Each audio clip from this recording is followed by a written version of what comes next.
If you think about traditional finance, I think there's ways that it can always be upgraded. And I think DeFi is really a step to that. Look at the floor of the New York Stock Exchange today. If you look 20 years ago, shoulder to shoulder, that is where you bought stocks. And now it is used for media and for parties because finance hasn't changed. It's just been upgraded. There's technology has stepped in and made it more efficient. I really believe that we'll see the same with decentralized finance. I think in 5 years, we won't be talking about DeFi and TradFi. We'll just be talking about finance. Welcome to The Edge of Show, your gateway to the Web3 revolution. We explore the cutting edge of blockchain, cryptocurrency, NFTs, ordinals, DeFi, gaming, and entertainment, plus how AI is reshaping our digital future. Join us as we bring you visionaries and disruptors pushing boundaries in this digital renaissance. This show is for the dreamers, disruptors, and doers that are pumped about where innovation meets culture. This is where the future begins.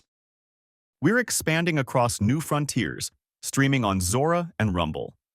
On Zora, creativity lives on-chain where every post, drop, and idea can evolve into something of real value. Explore what we're building on Zora at zora.co. And on Rumble, you'll find the space where creators connect freely and conversations grow without limits. Catch our episodes and join the discussion on Rumble at rumble.com. Just hit either platform and search The Edge of Show to find us.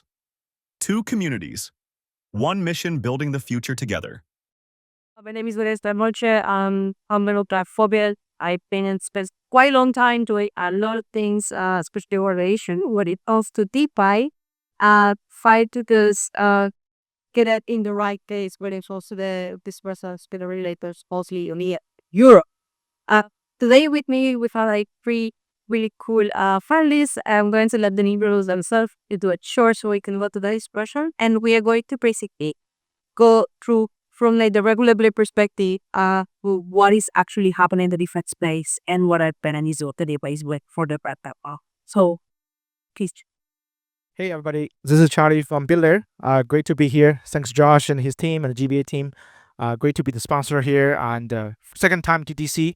So I've been in the space around 15 years now in the Web3, but get to know DeFi around 2020, then the DeFi summer.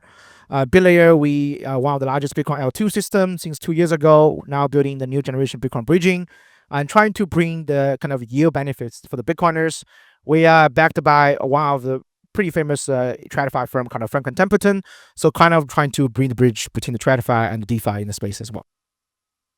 Great. Hi, everyone. Okay, is this on? Yes, great. Sorry. My name is Joanna. I'm the head of legal at TradFi. As was already mentioned, TradFi is a Tezos ecosystem company. We mainly focus on building the Tezos blockchain.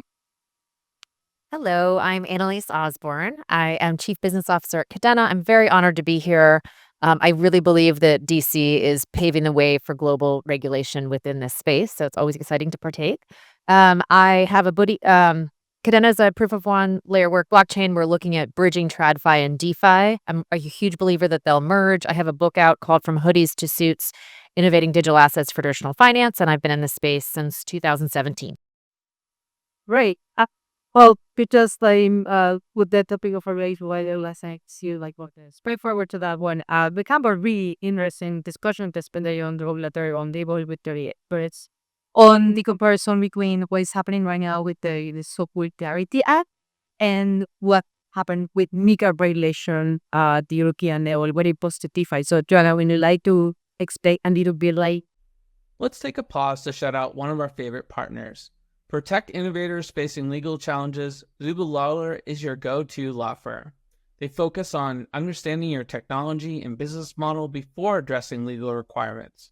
Specializing in blockchain, AI, VR, AR, quantum computing, and more, Zuba Lawler offers expert guidance in capital raising, IP transactions, M&A, litigation, and compliance. Visit zuberlawler.com, that's ZUBERLAWLER.com, for cutting-edge legal solutions. Yeah, we'll try to summarize effectively, I suppose, where we stand. Our discussion yesterday was around 4 hours, so I'm not going to recap all of that. But yeah, effectively, it's an interesting time to follow sort of the regulatory development, right, in the space, especially like when we talk about decentralization, because for like as when Mika came out at the end of 2024, decentralization by large is excluded with one rather short paragraph that effectively says that if your project is fully decentralized, it is not under this regulation. And now, of course, in the US, we're seeing the Clarity Act come together. We know that it's probably not the final version yet. It will hopefully be finalized next year. And that in the Clarity Act, currently in its current form, has something called the maturity test, whereby if a blockchain meets those standards, it is it would be classified as a mature blockchain, and that, for example, means that the token wouldn't necessarily be a security, plus many other things. But that the whole discussion that we're seeing in the EU, and I would say also largely here in the US, is that we still don't really know if this is like how to define it. We can't really agree on what would be the best sort of definition of what is decentralized, what actually would solve the problem, serve the business, the industry, sorry, in the best way. So that's basically where we still stand. So in summary, there's still a lot of discussion to go around the topic. An important topic to maybe provide you is that the DeFi was on purpose outside all the regulation because the regulator of Flankon that there was not enough reason to regulate and that a regulation in your innovation.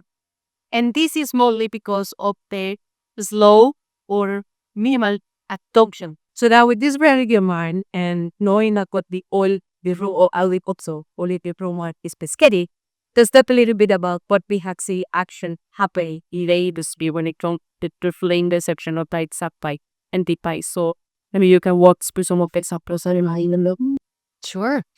If you think about traditional finance, I think there's ways that it can always be upgraded. And I think DeFi is really a step to that. Look at the floor of the New York Stock Exchange today. If you look 20 years ago, shoulder to shoulder, that is where you bought stocks. And now it is used for media and for parties because finance hasn't changed. It's just been upgraded. There's technology has stepped in and made it more efficient. I really believe that we'll see the same with decentralized finance. I think in 5 years, we won't be talking about DeFi and TradFi. We'll just be talking about finance. If you think about, I also believe that you kind of had the hoodies and the suits, right? The hoodies being the entrepreneurs and the tech people. And I believe that they've created a $4 trillion ecosystem, which is incredibly amazing. And now I feel like that really needs to merge with the suits, understanding regulation, structure, what have you. But I also feel like I think they speak a different language sometimes when they're really doing something very similar. So if you look at like DeFi lending, where which is where in essence I can lend to Joanna or I can borrow from Joanna, right? Because we have different ways that there's structures in place to do that. It just takes out kind of the bank, but that's really the same as private credit. If you think about the private credit market in the United States, which is growing dramatically, which is kind of a non-bank lending world. I think there's obviously opportunities as well with centralized exchanges. So if you think about centralized exchanges, that's really NASDAQ and the New York Stock Exchange.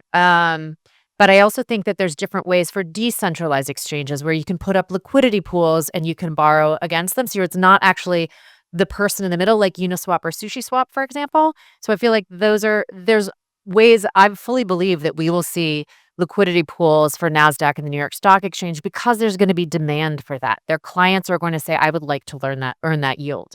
If you look at NASDAQ who are tokenizing stocks now, they're not actually tokenizing stocks because they think DeFi or crypto wants it. They're tokenizing it because their TradFi clients have asked them, how can we transact faster? Because I want to do a big trade. There's only so much risk-based capital I can have outstanding. So I don't want that outstanding for 2 days. I want it done immediately. That's what tokenized stock's going to do for them. So it's actually really interesting to think there are ways that institutions are tokenizing funds. Not technically DeFi can be used for that, but the reason they're tokenizing funds is because it's faster, cheaper, right? They can actually spread it out to more people. They can have more people buy in. Private equity funds before had a minimum of $5 million minimum investment. Now you can do it. I think the Hamilton Lane private equity fund on Republic, it's a $500 minimum investment.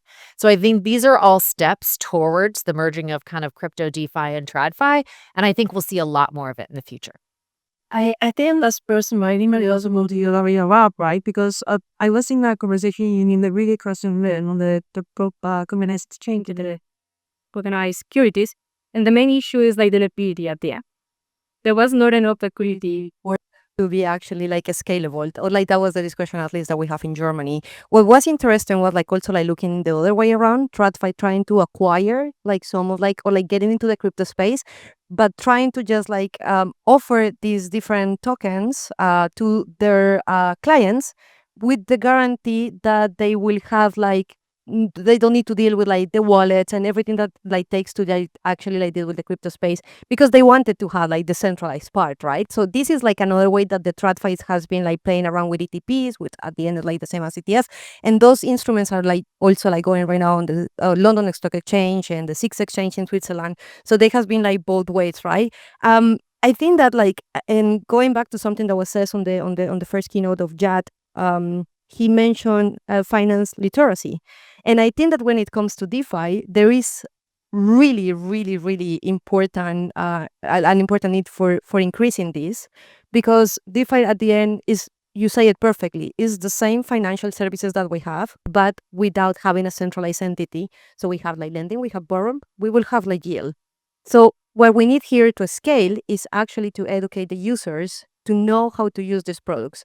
And on that, I think that you have a really interesting product right now that is like even creating yield over Bitcoin, right? Can you walk us through a little bit of that one and why with DeFi? Yeah, so great question. Before I answer directly on the question, I want to kind of echo what Joanna and Annelise said about multiple interesting keywords, right?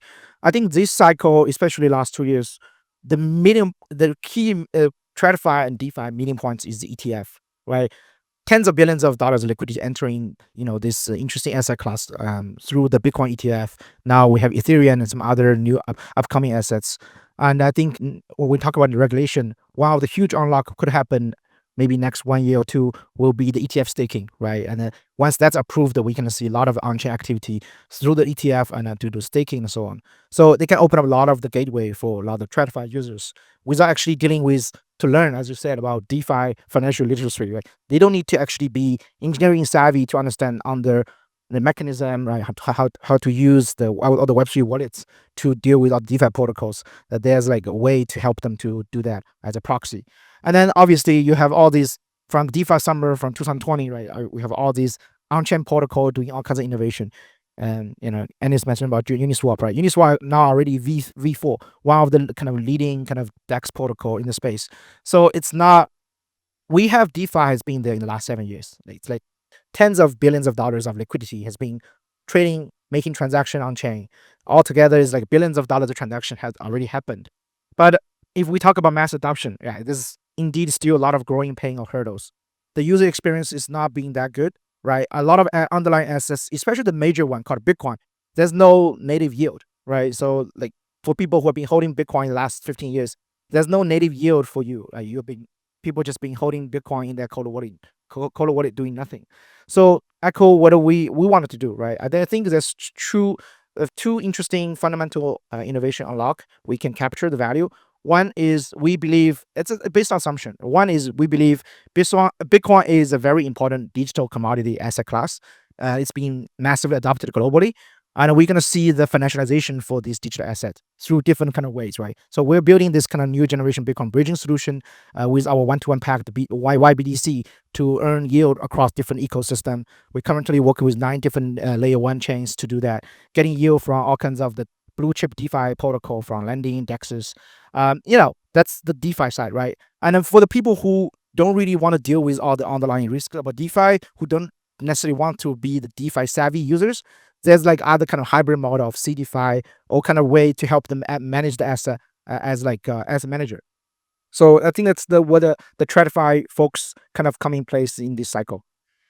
Just to build on that, maybe a question for all of you. I have actually, like, see Bitcoin staking in an ETP on the London Stock Exchange. So this is also happening outside of the DeFi world.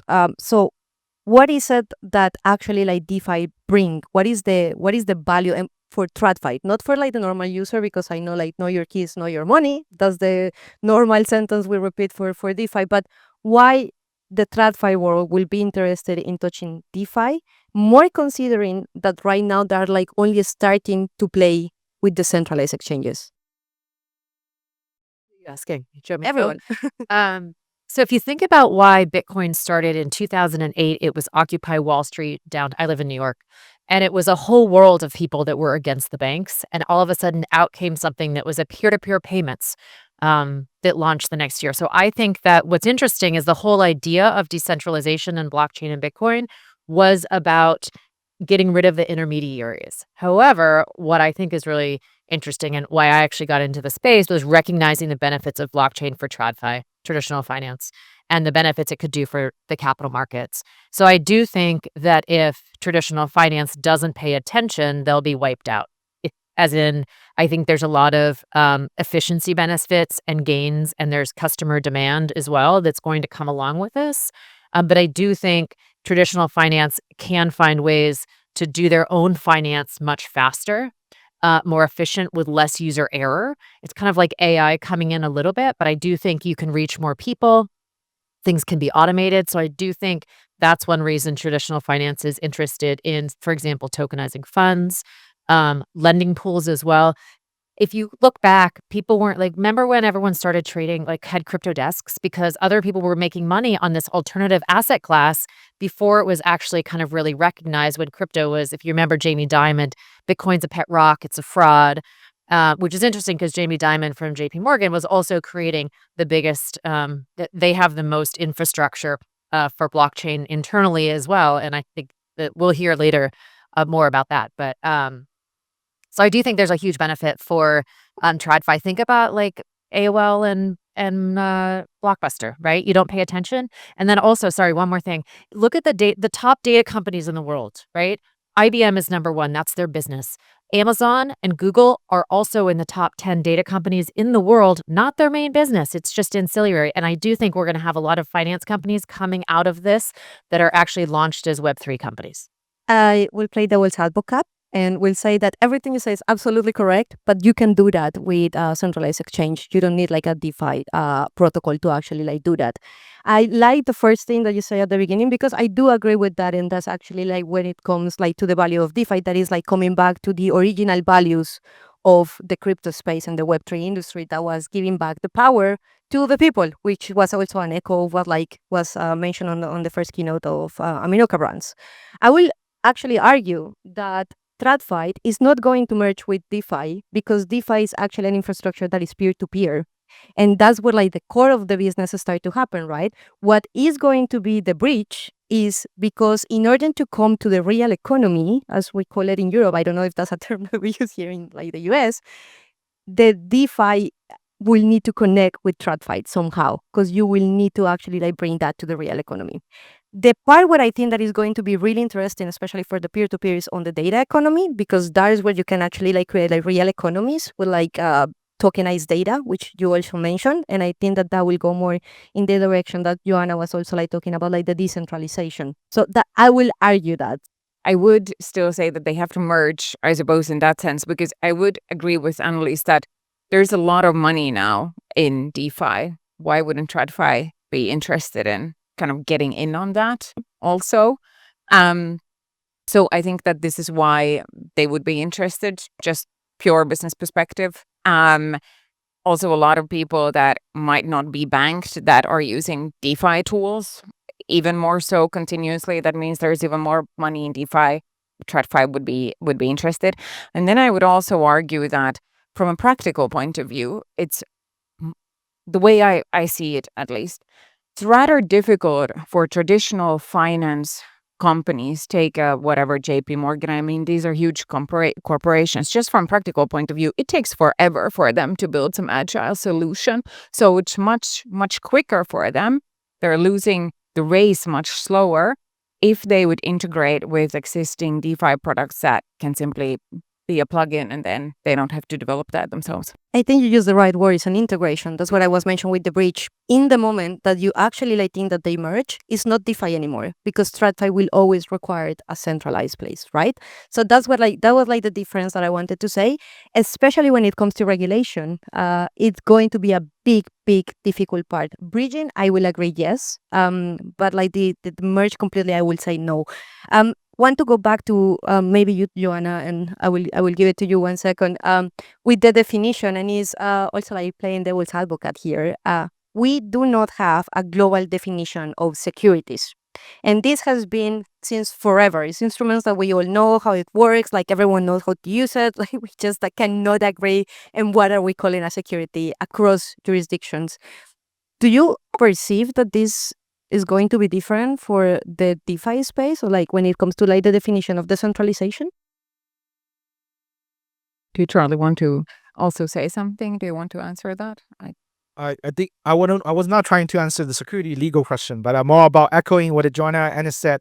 I think the integration, you talk about, you mentioned about bridge and then merge, right? I think it's already happening. If you asked this question 7 years ago, early 2020, I think, yeah, that was time nobody was talking about DeFi. DeFi was not a thing. Now you have major institutions actually actively figuring out how to getting sufficiently decentralized. So it's not something they should not do or not. It's about matter of time. Or they are already kind of doing that in a pretty big traction. For example, with our major partner, Franklin Templeton, they have tens of billions of tokenized platform called Benji, already working on this with global clients across 50 different countries. So major ETF firms are already doing that in the last 2 years. So I think it's going to happen. But the degree of decentralization, I don't think it's going to be 100% out of to the other spectrum, right? But I think what Joanna mentioned, it's not just the money to be made in DeFi. It's a new paradigm shift, right? You offer a new approach, a new infrastructure for the new asset class that's create interesting offer when all the TradFi company kind of exactly provide the same financial products. And then there's a new innovation coming along. Do you want to be completely faded with this, or you want to offer something new for your new clientele and for different approaches? I think the benefits of efficiency, on-chain verification, transparency, that's kind of what DeFi offer. But the clients, if they want more and more digital asset class kind of approach products, they need to offer that as a supply. You just made me thinking a really good example of actually a bridge between DeFi and TradFi, and actually it's in your ecosystem, and is the tokenization of uranium. Do you want to tell us a little bit about that?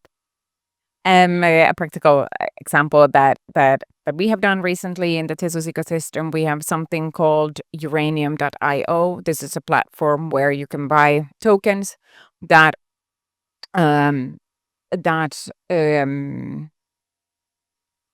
mirror your underlying asset. The underlying asset is uranium. So you can effectively, we have built a solution where retail customers can now invest directly in uranium, which wasn't possible before, because you have only been able to invest directly in uranium through broker dealers and the likes before.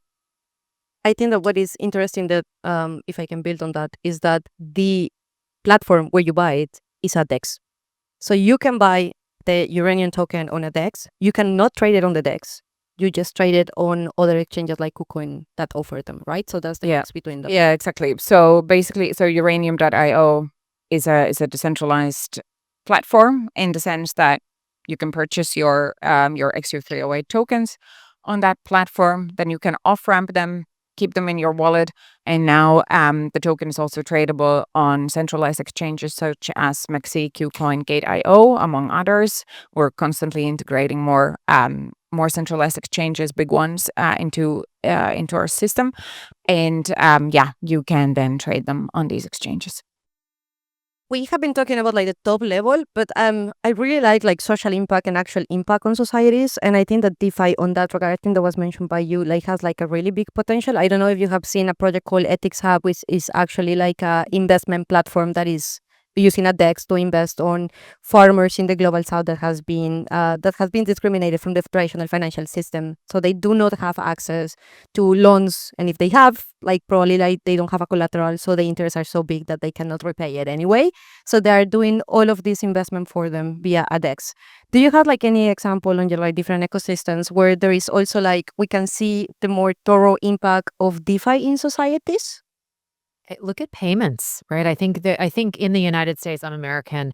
We always I have access to credit cards, bank accounts, identity, a whole world, and a stable currency, right? And so there's a whole world outside of our borders that really has to, like, this is a huge benefit from a social perspective. Look at sending money back home, right? You can actually do that immediately to sending stablecoin as opposed to going through a money transfer, which is going to cost me 30%. So I think that probably, even though we might not call that decentralized finance, in the same sense, I think that's a huge benefit, and others as well. But that, I think, is the biggest pain point for people. I think stablecoin is a very important fundamental building block for decentralized finance.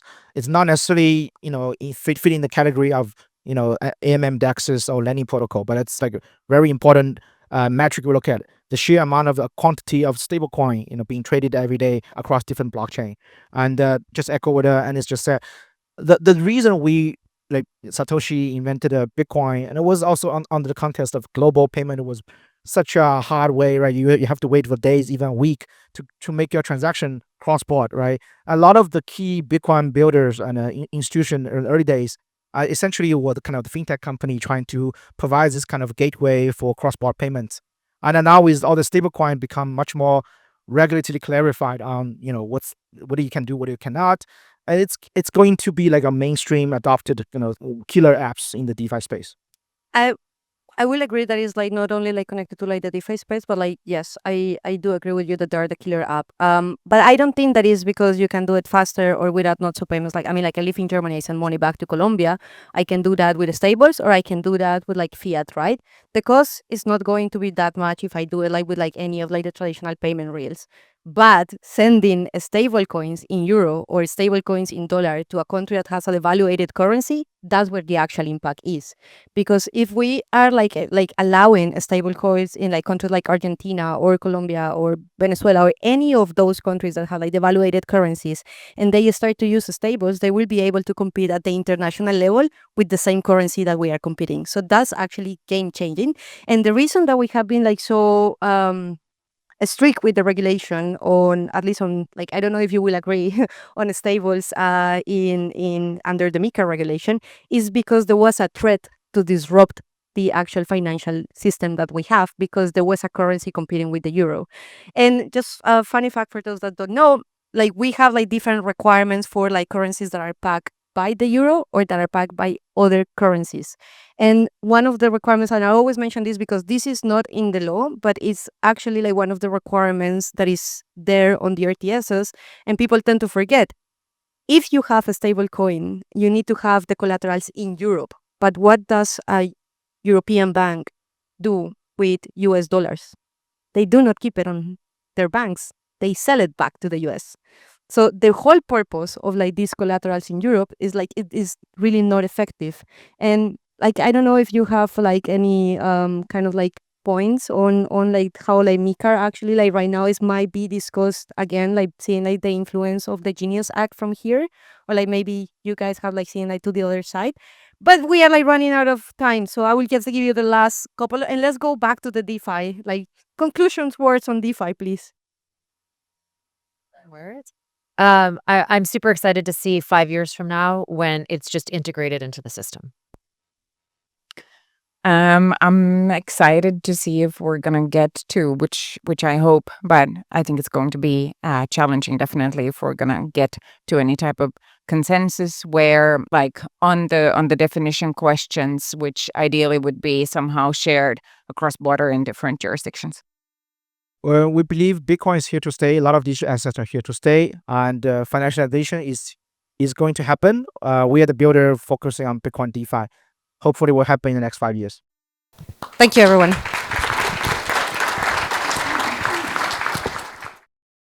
We've reached the outer limit at the edge of show for today. Thanks for exploring with us. We have room for more adventurers on our starship, so invite your friends and cool strangers to join our journey.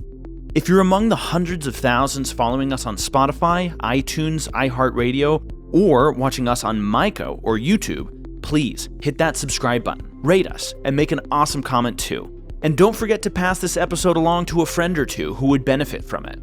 Doubling back to again, recommend checking out myco.io, where you can watch The Edge of Show and earn for your time and attention. That's myco.io.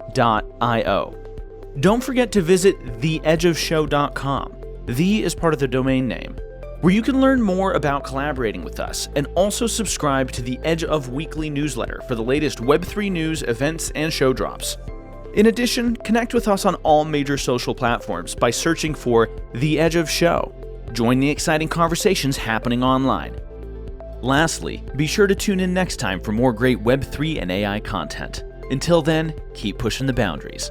Thanks again for hanging out with us today. The views and opinions expressed on The Edge of Show reflect solely those views and opinions of the show host and its guests. Please make sure to do your own research. Our show is not financial advice.